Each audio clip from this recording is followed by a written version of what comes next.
Hey guys, what's up? I am GojiFan98 and welcome back for another new video for today. Today I'm going to continue on for the next episode of GojiFan98's Godzilla-Thon.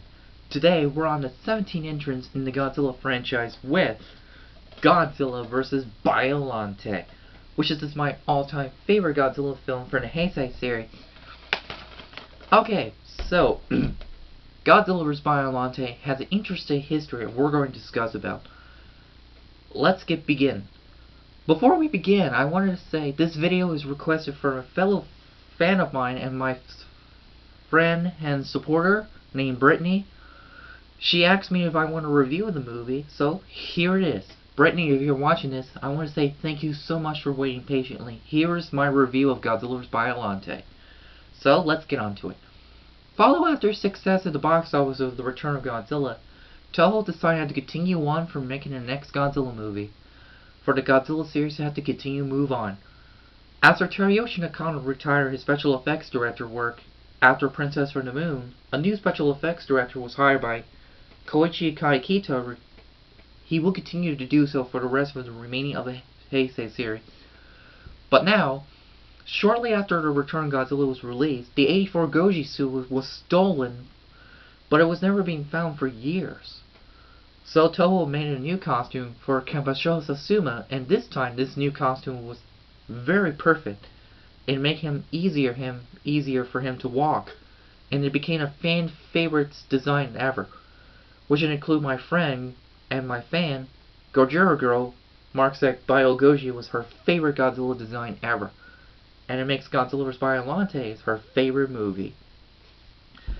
So anyway, Godzilla vs. Biollante have a script contest for whoever will win for the script idea for their newest Godzilla movie. One of the other scripts was sent in and was titled as Godzilla 2, where Godzilla was supposed to be fighting against the armies of supercomputer like a Terminator style. But the script was later became altered and later to become Gunhed. Came out in July of 1989. But I kind of wish that one should have made. But it was a winner contest by a Japanese dentist named Shinichiro Kobayashi. He wrote a script called Godzilla 2, Godzilla vs. Biollante, that featured Godzilla fighting against a giant ratfish monster and Biollante. But the giant rat monster was scrapped, but a new director was hired by Kazuki Omori was approached to direct it, and he also wrote the script for the movie. He took the concept, the elements for Kobayashi's screenplay to have Miki Saegusa's character in, along with Erika's death and Godzilla and Biollante to fight in final fight, and replace the rat monster into a rose form of Biollante. So, it was nice to have a script contest for whoever will win for the script idea. Long before Godzilla vs. Biollante began production, there was supposed to be going to be untitled animated Godzilla movie for 1988 by good old Henry G. Zetterstein, the head of production of the United Production America, supposed to be going to tend to be the first animated American Godzilla film, but this never came to pass when Toho President contacted American that Godzilla vs. Biollante has already begun production.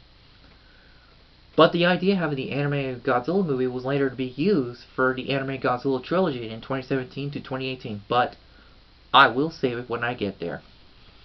So Godzilla vs. Biollante was my favorite film, and also in 2014, Japan vaulted that this movie was one of the best films ever. So the movie was to take place right after The Return of Godzilla, starting in a flashback in 1984, following after Godzilla trapped in Mount Mihara.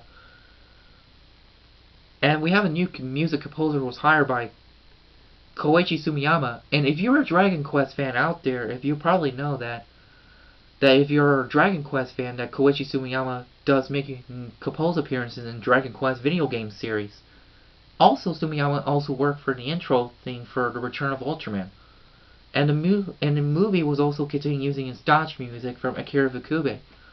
According to Ifukube, he wasn't very happy with someone reuse his work. Not until he finally came back to score the movie again till next Godzilla film later. But I will save it when I get there.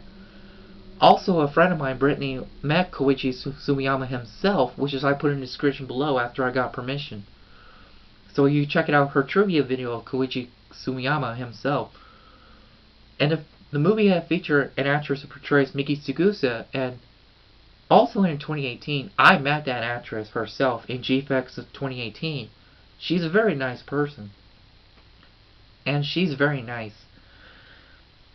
And the actress who will continue to portray the role of Miki Saegusa for the rest of the Heisei Godzilla series. According to her, there was a story about the character. Her parents were killed during Godzilla's attack in 1984. It only happens in manga adaptation The Return of Godzilla, which is I heard about it. Biollante was crossed between a crocodile and a little shock of horror plant, which makes a fan believe that Godzilla's fighting that thing. The Bio-Goji has 3 different suits used in the movie. The first suit was called No Good Suit, was only appeared in a picture scene and including when Godzilla approached the Twin 21 Tower. The second suit was used for the land scene, and the third suit was used for a water scene, which is that's kind of interesting.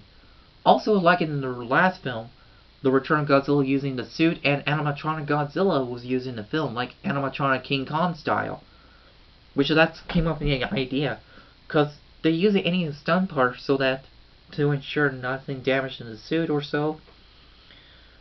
The rose form of Biollante was a very impressive concept. There was a concept art for a different version of Biollante was submitted. I kind of prefer one of them that kind of looks like more like Godzilla himself, but only had a flower for head, which that's pretty impressive. In the plot for Biollante, she was crossed between the human cells and plant cells and Godzilla cells combined by Dr. Shirogami, because in a flashback shown in 1984 where Dr. Shirogami's daughter was killed by the bomb sent up by the Biomajor, who destroyed in the lab and destroyed the Godzilla cells in progress. And yes, the Serati agent and the Biomajor was trying to get the Godzilla cells for raising up for what they want to do with it. The Biomajor wanted to plan to use the cells for some reason. Also for Seradia, they wanted to use the Godzilla cells to create a plan for the desert rather than using oil. And my favorite villain human villain of all time in the series was SS9, the Serati agent. He comes out of nowhere. He's always wearing sunglasses, including his sniper gun, that's very impressive for that character. Every time he shows up, he always comes out of nowhere. Yes, he's really good villain, because he's always secret agent. They never get him down. Especially at the end, the TC system took him down.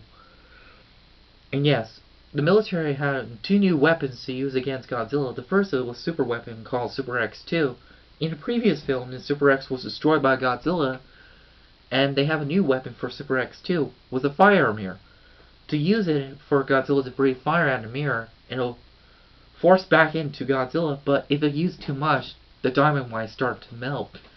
But if it used too much, that'll be very bad.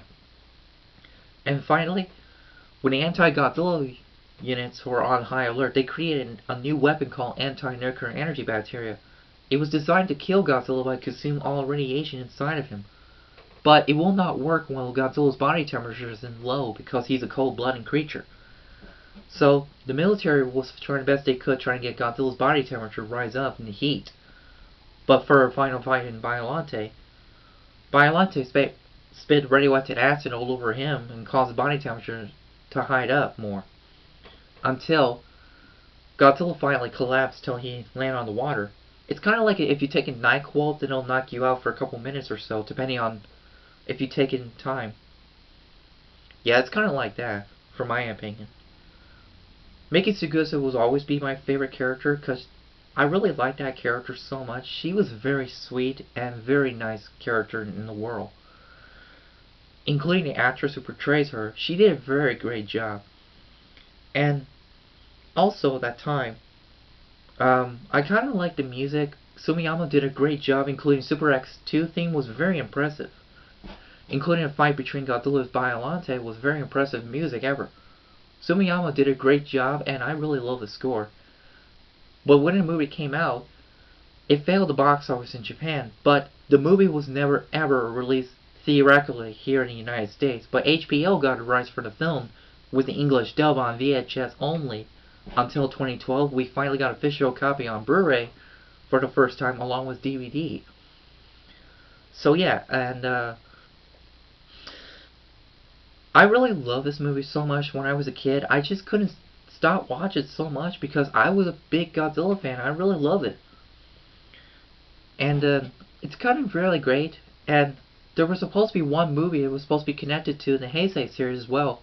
To have Mothra vs. Bagan was supposed to be to happen. But due to Godzilla vs. Biollante, it didn't perform well at the box office. Toho decided not to have any risk for making another new movie with another new monster. So that's the end of Mothra vs. Bagan idea. Along with Godzilla 3, it's supposed to be a continuation where Godzilla vs. Biollante and Mothra vs. Bagan is ended. To learn that Bagan was created by an alien who were responsible for destruction of Nazca civilization in Peru. But once Mothra vs. Bagan was thrown out, so does Godzilla 3. Well, that's all I have to say for Godzilla vs. Biollante. And Brittany, thank you so much for waiting patiently. And I hope you enjoyed this review. Well, stay tuned to the next episode. I'll review the 18th entrance in the Godzilla franchise and the best one I love, Godzilla vs. King Ghidorah, with the return of Akira Ifukube to return the score of the film. Stay tuned. Bye.